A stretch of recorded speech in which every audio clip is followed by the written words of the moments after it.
My name is Hunter Budris. Hi everyone, I'm Bobby Vasquez. Hi, my name is Andrew Boyle. Hi, my name is Alex Lowry. Hi, I'm John Garcia. Hi, my name is Jake Williams. I'm Devin Cohen. Hi, my name is Zay Nelson. Hi, I'm Omar Sandoval. Hi, my name is Jamie Jenkins. My name is Joe Gonzalez.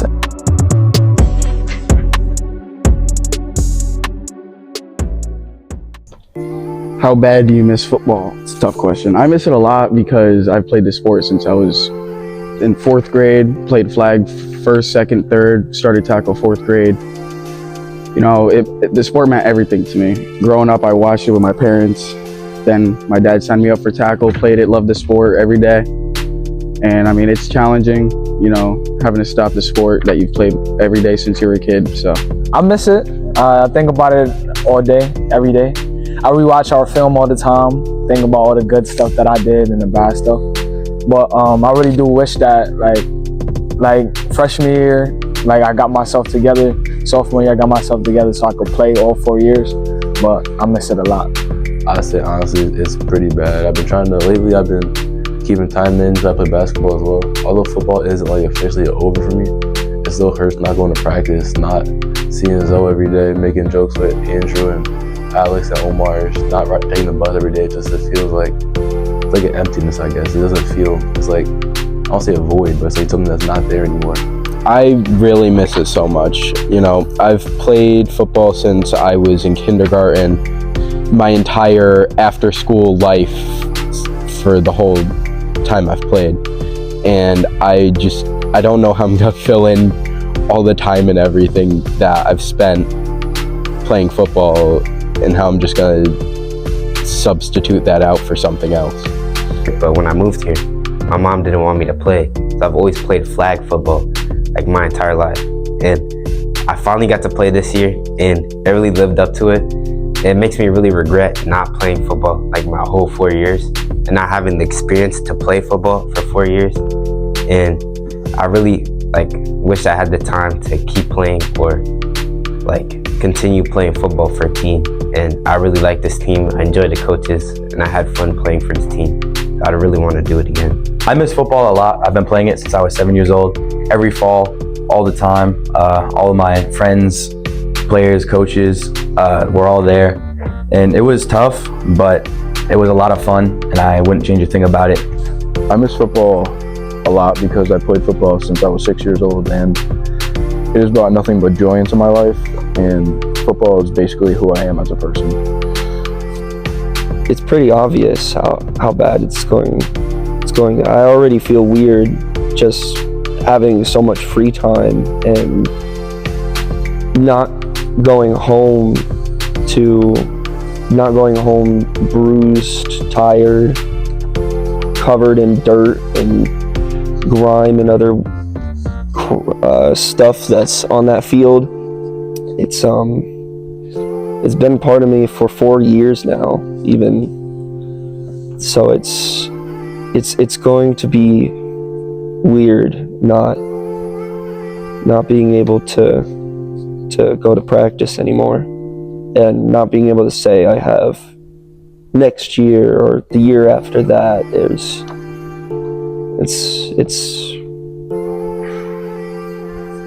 It's something. It's bittersweet is the best way I can put it. It's bittersweet. Oof, I miss it a ton. You know, playing for the past 4 years with this team allowed me to create a lot of bonds with brothers that I didn't even think I was gonna be talking to this day.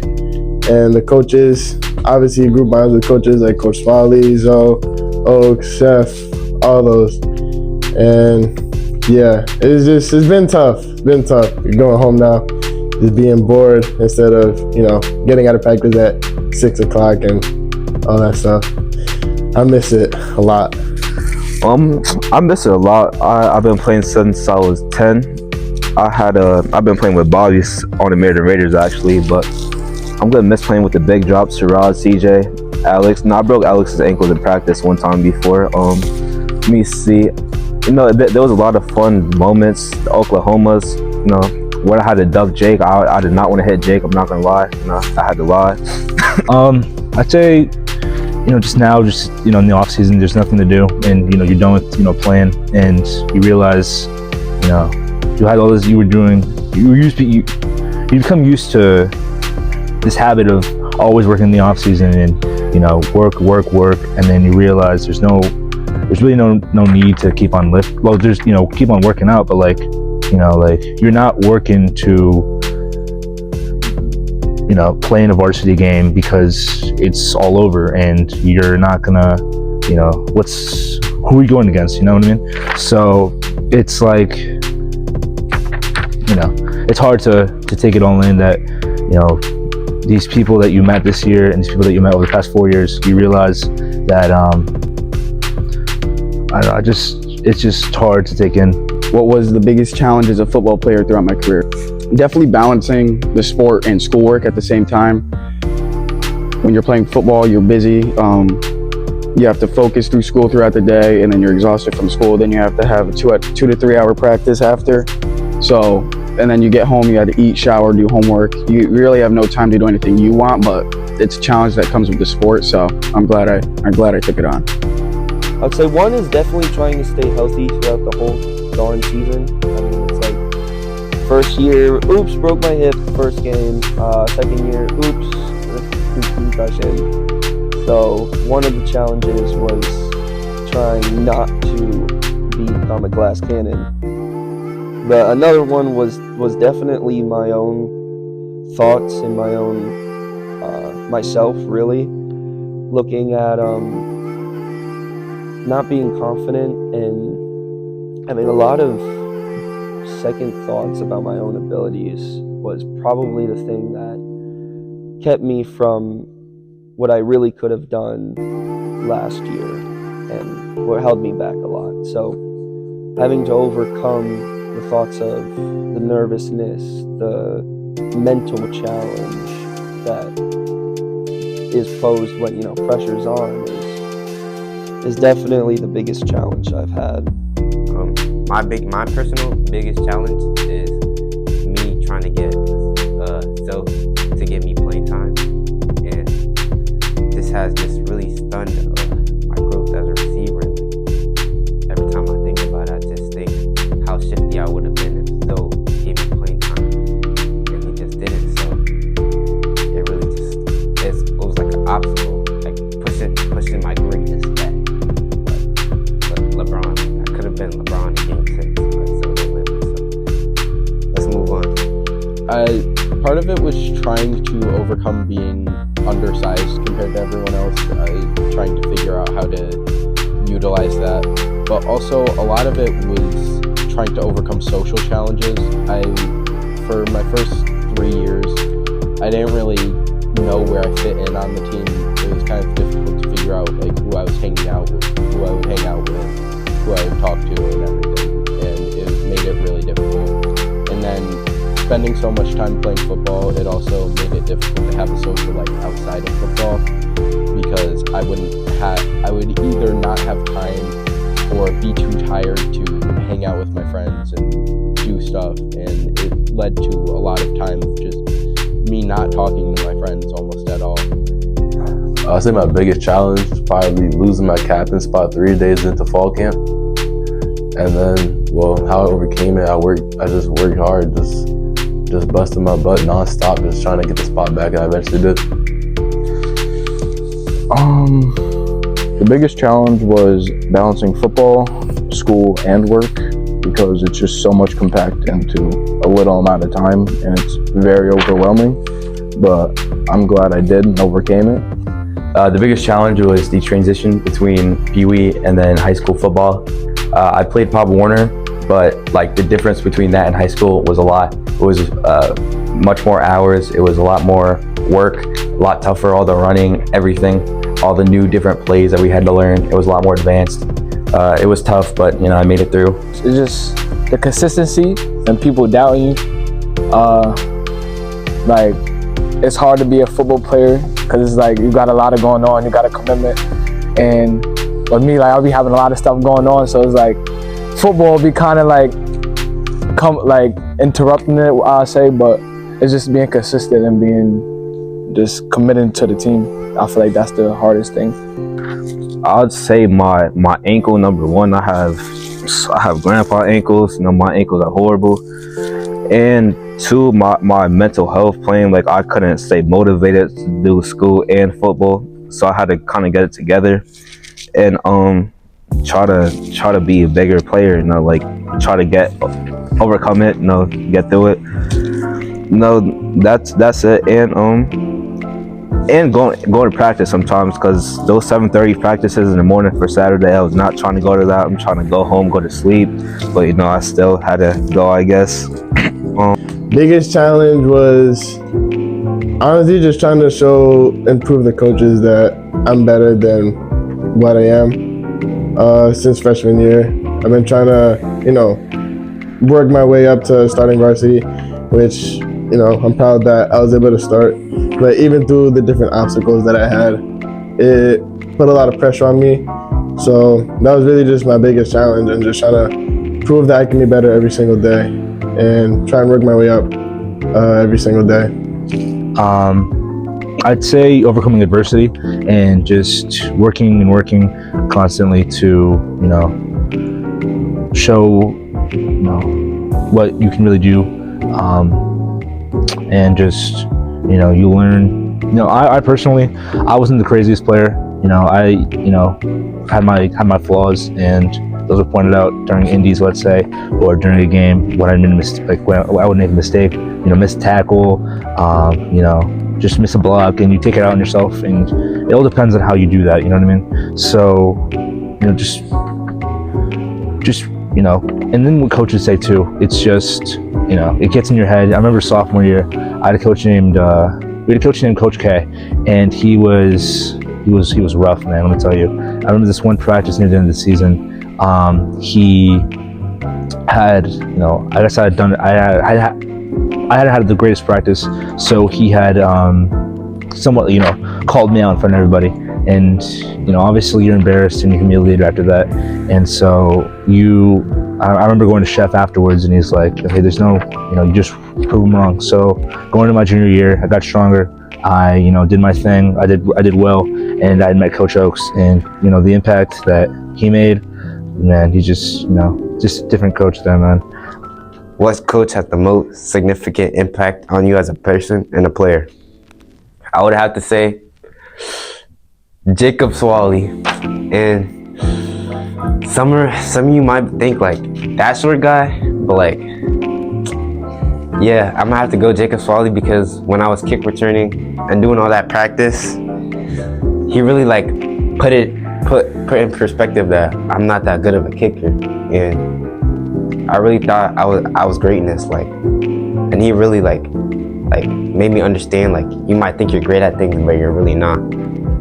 And he helped me like worked on the stuff that I was already doing, and just made me a better person in general. As a player, I'd probably say it was Coach Carlos. He pushed me to be the best lineman that I could, and he helped me learn all the plays. He was a good coach. I want to say Coach Oakes and Coach Chef. They both, I wasn't, like I said, not the greatest player, but Coach Oakes really made you work. And during Hell Week, I remember junior year, I kind of hated him. I was, he's making us do gassers, and he was making us do all the way down the field. And we're like, oh, this sucks. I remember I wasn't down in my stance, and he's like, you're lazy. And I'm like, oh, okay. So that's how it's gonna go. But you learned during the season, he's not that bad of a guy. And I respect him a lot. He made me work for everything I did. And you want a spot, you got to earn it. You want to, do this, you want to do that, earn his respect, and that's what I did. And honestly, one of the best coaches I ever had. Coach Chef too. They both. Chef was a good guy, man. He allowed you to open up about whatever you wanted to, and he gave you his input on every single thing that you did. And so, hey, you want to improve upon this, do this. And then I'd say those two were the most impactful. I'd say all the coaches taught me something different in life and on the football field. And I just want to thank them for that. Like, they made me become a better person. And yeah, better person. Honestly, every single coach has. They taught me so much throughout the years on and off the field. I would have to say Chef. He kind of always believed in me, even when I felt like none of the other coaches did, or even when I felt like I didn't believe in myself.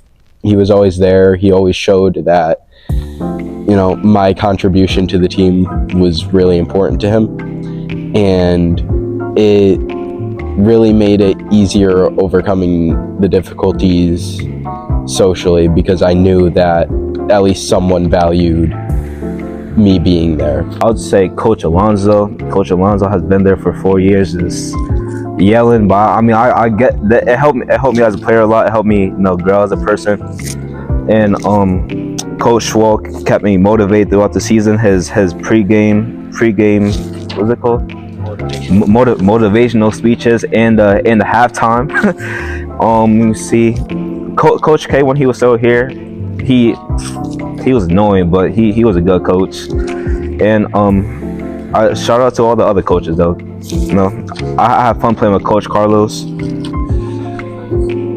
That one, I can't really say which one's had the most impact, because everyone's had an impact on me. Schwal has been man, he's been fun. He really allows me to just relax and remember that at the end of the day, the game, it's still a game, and everyone's in it to have fun.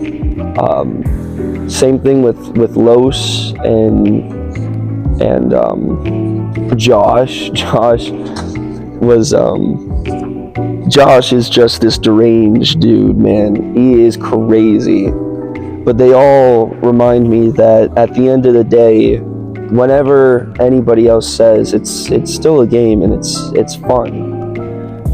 Oaks always drilled into me that there's your ability now, but there's always, and it's all right, but you could always be better. You could always have more. You always need to keep improving.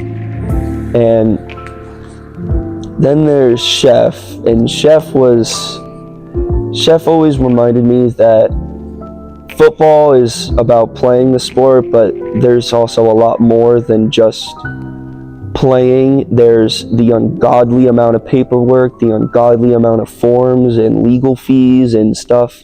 And he really has shown that it's not just put on a helmet and go, as much as media and pop culture likes to tell us that it is. Nope, there's a lot more to it.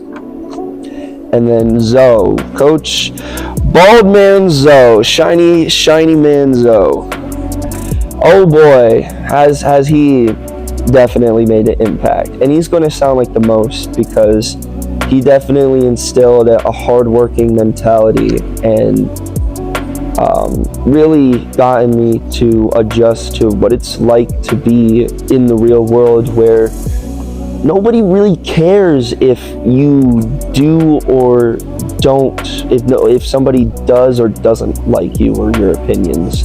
You still have a job to do, so it doesn't really matter how you feel. You got to do your job. Definitely Zoe. He definitely pushed me to my limits every day. Definitely was probably one of the best coaches I've ever had. I wouldn't trade it for the world. He means a lot to me. Probably Coach Zoe, as far as like the way he coaches. It took a while to get used to, but it's more like you feel like he doesn't care. It's like a tough love, I guess, So it's like he cares. He's just not gonna make. He's gonna make you. He has high expectations, which I love that as a coach, and I want to thank him for that a lot heavily. I would say it's two. I would say Coach Carlos and Coach Zoe. Coach Carlos, because I was able to play with him for his last 2 years on the football team, and he was able to teach me a lot while playing with him. And then when he came back my junior year to be the lineman coach, he really had a big impact on me. I learned a lot of things that I didn't know when I played with him, and so made me be the better lineman that I am now. And Coach Zoe, just always being tough on me, cracking jokes, but when it was time to, tell me what I need to work on and all that stuff, he really helped me with that. What was your funniest or craziest moment as a Wilcox Kaynor football player? definitely when Zoe would take off his hat, everyone saw his bald, shiny head and showed his bald, shiny head, and everyone would just repeat bald, bald, bald, saying my eyes. That was a lot for us. I'm pretty sure all of us seniors can remember Big Brandon taking his taking that one. I think it was an interception or a fumble, taking it all the way back. What was completely unintentional, and I'm still gonna clown on him to this day. Devin, I'm gonna call you out. When I leveled you after hitting 315 on squat, man, was that funny. The funniest, craziest moment it's when I would say we went to Lionel. It was sophomore year or freshman. No, it was freshman year, I think. We grabbed the hammer. It was our first one. We smacked it in the middle of the field. We were talking crazy like we were in 1 and 9. We were talking all that smack. Lionel K, tell him goodbye, get out. That was a fun moment. Coaches were yelling, "Hey, what are you doing? It was a fun moment. Me slamming Drew on his face. Me slamming Drew. Yeah, we talk about it all the time. He swear he stiff-armed me. He ain't never stiff-armed me. I slammed him on his face and he cried about it. It was freshman year. It was when Jones was coaching us. We were in the scout team, and he had lined me up against Carlos and X. Oh, that was bad, dude. It was like a freshman line going against the varsity line, and he's like, "All right, you guys, if whoever, yeah." So basically, whenever I lined up, it was always me against Steven DePaula, and I would always have fun with him. So whenever I get down, I'd be like, "Oh yeah." So that kind of earned me like the nickname, the Kool-Aid Man, and that was just funny, man. I remember, it was great. Hold on. How many yards was that? 82. That was 82? Yeah, he knows what's up. The craziest moment was on my senior night. I recovered a fumble recovery for 82 yards for a touchdown. The guys watching this are gonna be like, "Oh, he's dragging this moment again." But I had a long fumble return my sophomore year during the game. Joey probably rolled his eyes when I said that, but that was probably my craziest moment as a player, and I'm still really mad. My dad showed up like 5 minutes later after. He didn't get to see it, but that was also a really important moment for me, because that game my friend was going through some things and he wasn't able to be there, but I had learned that he was going to be okay, and that entire game was really crazy, but that moment specifically was probably the best out of the game. Had to be when we were my freshman year, when Chef was parking the bus, and when Chef crashed the bus, when Chef hit a yellow pillar. He smacked the bus into a yellow pillar one time, and I heard a kid playing retro boy yell, "Chef, you made me throw a pick!" I started dying. That was arguably probably the best moment, my funniest and craziest moment. It'd be this year during final when Bottle Cap actually caught a pass for the first time, because he has no hands. So he actually caught a pass, and I just couldn't believe it. Even to this day, he still couldn't score though. And I would have to say, watching Omar get pancaked, like, yeah, I don't know how he does it. Like, just goes on the line just to get pancaked every time. Like, I would say every time, but like majority of the time, like, to be fair. Like, and I think like if I was out there, I would never do something like that. And the craziest moment would have to be when Zoe put me on tight end. I was getting beat out there, like, I couldn't do nothing. And the guy who was lined up against me, he was like, "What grade are you in?" I was like, "I'm a senior." He said, "That's crazy, I'm a freshman." And he pancaked me the next play. It was a Saturday and it was maybe 10 degrees out. It was freezing cold and we still were going live and doing so much hitting. And I remember at the end, my helmet got stuck to my head because I couldn't take it off. It was actually frozen. and there was even a small layer of like ice in some places. It was freezing cold and it was hailing. It was really bad, but you know, I'm still alive, so there's that.